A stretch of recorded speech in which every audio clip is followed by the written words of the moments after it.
importance of this in LDS thinking. First of all, it is frequently an element of the Mormons thinking that this is a really just and wonderful thing that God has done. And so you need to recognize that the Mormon will look at the Christian who says, well, no, the Bible says that it is appointed unto man once to die. After that, this is the judgment. And the Mormon person says, well, no, that doesn't sound really quite fair to me.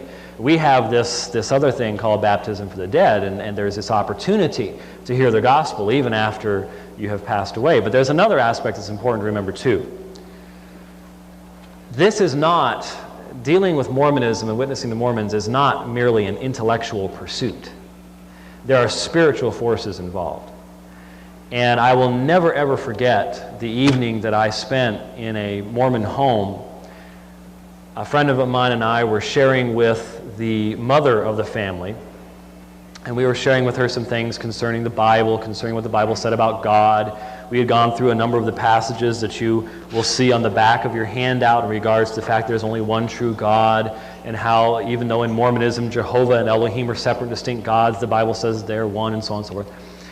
We had shared all these things, and I had gotten that strange feeling that someone was listening. You know, there's someone watching you, you know, and I had this feeling. And finally, at one point, this 13-year-old girl, 13 or 14, I can't remember now, I think she was 14, came down the stairs, and she said, I want to tell you something.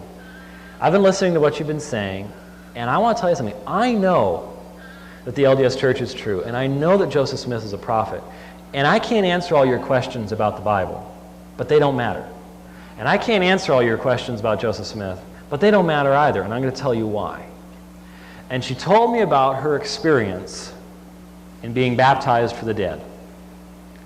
And she told me about how she had gone in with a certain list of names, and how the interesting thing about this is she is not the only one who has reported to me this experience. It's been reported to me 3 times by 3 different people who did not know each other in different geographical locations in 2 different states.